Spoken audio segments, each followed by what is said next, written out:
दोस्तों, सबका ध्यान सीज़फायर और हॉस्टेज की अदला बदली पर है, मगर आज की इस रिपोर्ट में हम आपके सामने वो तमाम घटनाएं लेकर आए हैं जो बीते कुछ घंटों में हुई है। गजा में हालात बेहद खतरनाक बनी हुई है और हालात दिन ब दिन बिगड़ते जा रहे हैं। फिलिस्तीनी लोकल न्यूज़ चैनल के मुताबिक इजरायली सेना का हमला लगातार जारी है। खासतौर पर तुलकरम और जनिन पर बेहद बेरहम हमले किए जा रहे हैं। इस हमले में कई इमारतें जमींदोज कर दी गई हैं और आम लोगों को जबरदस्ती उनके घरों से निकाल दिया गया है। इजरायली प्रशासन ने दक्षिण पूर्व टूबास में कई रिहायशी इमारतों और लोगों के पशुओं के रहने के स्थान को ढहाने का हुक्म दिया है, जिससे स्थानीय आबादी के लिए एक और बड़ी आफत खड़ी हो गई है।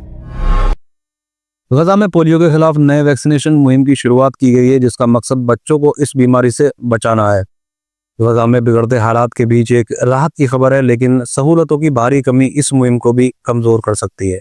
वहीं इजरायली पार्लियामेंट ने पहली बार ऐसे बिल को मंजूरी दी है जिसका सीधा असर इंसानी हुकूक संगठनों पर पड़ेगा।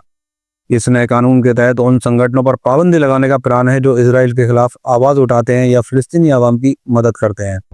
यह कदम दुनिया भर में भारी विवाद का सबब बन सकता है। इस दौरान इस्लामी सहयोग संगठन ने फिजी हुकूमत के उस फैसले की भी निंदा की है जिसमें उसने अपने दूतावास को यरूशलेम मुंतकिल करने का ऐलान किया है।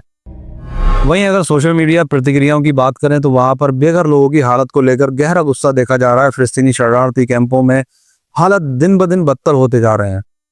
खासतौर पर इन सर्दी के महीनों में जब मौसम की सख्ती उनकी मुश्किलों को और बढ़ा रही है और लोग ठंड से कांपते हुए मदद की फरियाद कर रहे हैं, लेकिन राहत का सामान की भारी कमी है।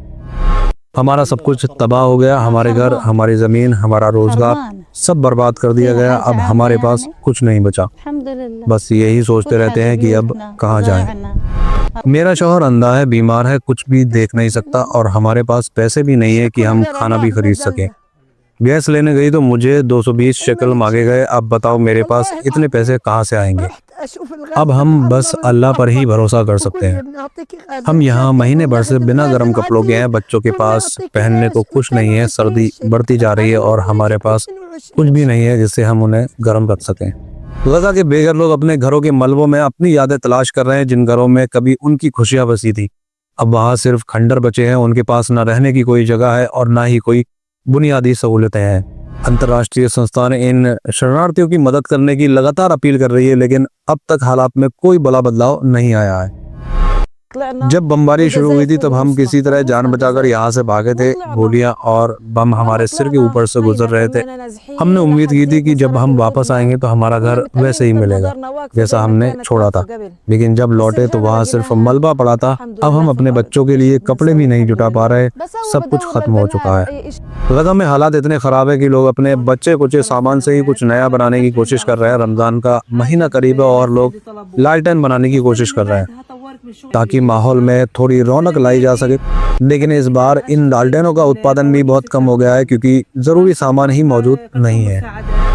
वहीं गजा के कमाल अदवान अस्पताल के डायरेक्टर डॉक्टर हुसाम अबू सफिया, जिन्हें इजरायली फौज ने 2 महीने पहले गिरफ्तार किया था, अब पहली बार सार्वजनिक रूप से नजर आए हैं। उनकी तस्वीरें सामने आई हैं जिनमें उनके हाथों में हथकड़ियां हैं और इजरायली सिपाही उन्हें अपने साथ ले जा रहे हैं। उन पर इजरायली फौज के खिलाफ हिंसा भड़काने के इल्जाम लगाए गए हैं। जेनिन के शरणार्थी कैंप में भी हालात बेहद संगीन बने हुए हैं। हाल ही में वहां के सैकड़ों निवासी अपने घरों को लौटने की कोशिश कर रहे थे जब इजरायली फौज ने उन्हें जबरदस्ती भगा दिया।